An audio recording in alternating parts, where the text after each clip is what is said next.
ఆకాశమందు సింహాసనాసనుడైన దేవాది దేవునికి నా హృదయపూర్వక వందనములు, స్తుతులు, స్తోత్రములు సమర్పించుకుంటున్నాను. అందరికీ శుభోదయం. ఇది నా మహోన్నతుడైన దేవాది దేవుడు నీకు అనుగ్రహించిన వాక్కు. ప్రభువు దృష్టికి మిమ్మల్ని మీరు తగ్గించుకొనుడి, అప్పుడు ఆయన మిమ్మను హెచ్చించును. దేవుని నామమునకు మహిమ కలుగునుగాక. ఈ మాటలు యాకోబు పత్రిక 4వ అధ్యాయము 10వ వచనములో వ్రాయబడి ఉన్నవండి. Praise the Lord. Today our God's promise for us. Humble yourselves in the sight of the Lord and he will lift you up. చూడండి నేస్తమా, నీ దేవాది దేవుడు ఇది నీ కొరకు సిద్ధపరిచిన ఆయన పరిశుద్ధ వాక్కు ఏమై ఉన్నది అనగా, నీ దేవుడు నీకు ప్రకటన చేస్తూ ఉన్నారు, బోధిస్తూ ఉన్నారు. నేస్తమా, నీతో సూటిగా మాట్లాడుచూ ఉన్నారు. ఏమిటి అనగా, ప్రభువు దృష్టికి అనగా దేవుని దృష్టికి మిమ్మును మీరు తగ్గించుకొనుడి, అప్పుడు ఆయన మిమ్మను హెచ్చించును. ఎవరి దృష్టికి నీవు తగ్గించుకోవాలి అంటే, మనుషుల దృష్టిలో నేను తగ్గించుకున్నాను అని వాళ్ళ దగ్గర నువ్వేమి చెప్పక్కర్లా. ఎవరికి కూడా నీ స్థితులను గూర్చి నీవు రివీల్ చేయక్కర్లా. వారితో నీవు చర్చించాల్సిన అవసరత నీకు లేదు. నీ దేవుని దృష్టికి నిన్ను నీవు తగ్గించుకో. ఏమిటి తగ్గించుకొనుట అనగా, దేవుడు చెప్తూ ఉన్నారు, దేవుని మాట ప్రకారము నీవు జీవించవలను. సామెతలు గ్రంథము 29వ అధ్యాయము 23వ వచనములో గనక మనము చూచినట్లయితే ఈ విధంగా వ్రాయబడి ఉంటోందండి.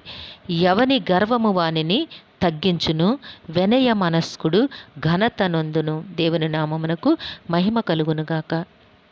ఏమిటండి, నేను దేవుని దగ్గర తగ్గించుకున్నాను, ఏమండి నేను చాలా తగ్గింపు బ్రతుకుచున్నాను, ఏమీ అక్కర్లా. నీకు ఇటువంటి మాటలు ఎవ్వరితోనూ చెప్పాల్సిన అవసరత నీకు లేదు. ఎందుకంటే అటువంటి మాటలు మాట్లాడడము దేవుని దృష్టికి హేయమైనది అంటున్నారు ఆయన. ఎవని గర్వము వానిని తగ్గించును. సో నీవు గర్విష్ఠిగా ఉండకు. నీ హృదయములో గర్వమును కానీ అహంకారమును కానీ చారనివ్వకు నేస్తమా. ఎప్పుడైతే అహంకారము కానీ గర్వము కానీ నీ మనస్సులో చేరిందో, అధికమయ్యిందో, నీ బ్రతుకు నాశనమైపోతుంది. ఎవని గర్వము వానిని తగ్గించేస్తోంది. ఇకేం చెప్పక్కర్లా. ఎక్కడ ఉండే నీ బ్రతుకు అధోపాతాళానికి నెట్టివేయబడుతోంది, త్రొక్కివేయబడుతోంది. అయితే వినయ మనస్కుడు ఘనత నొందును. దేవుని నామమునకు మహిమ కలుగునుగాక. ఎవరికి వస్తోందటండి ఘనత? వినయ మనస్కునికి. నీ మనసులో ఏముండాలి నేస్తమా? వినయము, విధేయత. వినయ విధేయతలు దేవునికి ఇంపైన సువాసనగా చేయబడుతూ ఉన్నవి.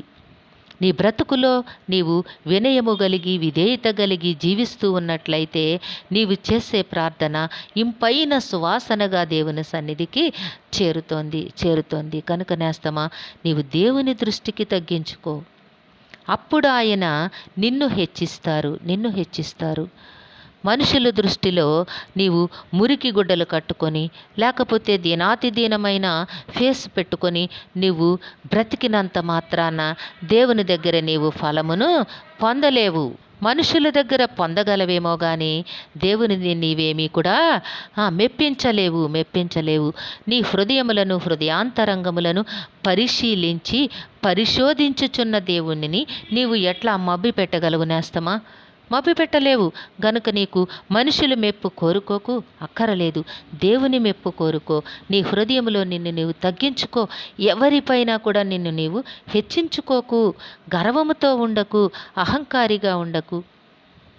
అందరినీ కూడా నీకంటే ఉన్నతులుగా చూడు.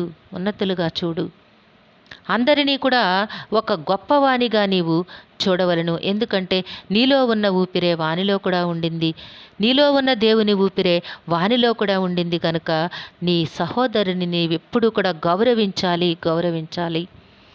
అట్లా నీవు మనస్సులో గౌరవించగలిగినట్లయితే నీ దేవుడు నిన్ను తగిన సమయమందు హెచ్చిస్తారు.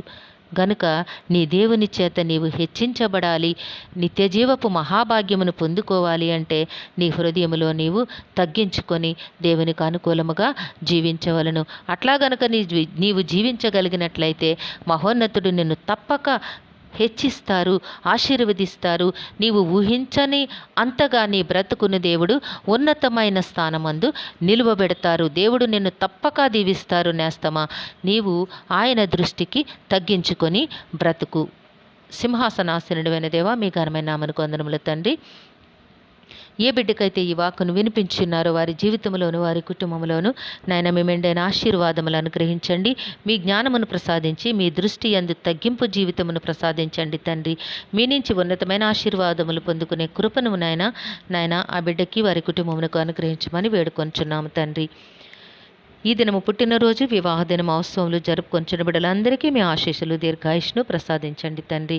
మా ప్రియులందరికీ కావలసిన ఆయురారోగ్యము, సంపూర్ణమైన రక్షణ, దీర్ఘాయుషు, నెమ్మదిని ప్రసాదించి మీ కృపలో జీవింపచేయమని, పరీక్షలు రాస్తున్న విద్యార్థులకు నాయన ధైర్యమును, జ్ఞాపకశక్తిని ప్రసాదించి నాయన చేయి పట్టుకొని పరీక్షలు రాయించండి. ప్రతి ప్రశ్నకు సరైన సమాధానమును ఇన్ టైంలో రాసి ఉన్నతమైన విజయములు పొందుకునే కృపను ప్రసాదించమని ఈ ప్రార్థన మా రక్షకుడును మీ ప్రియకుమారుడైన యేసుక్రీస్తు నామం పేరట అడిగి వేడుకొనుచున్నాము తండ్రి. ఆమెన్. కరుణావాత్సల్యత కలిగిన దేవుడు మీ జీవితంలో అనేకమైన ఆశీర్వాదములు అనుగ్రహించి మిమ్మును ఆయన నామ మహిమ కొరకు జీవింపచేయునుగాక. Amen, amen, amen.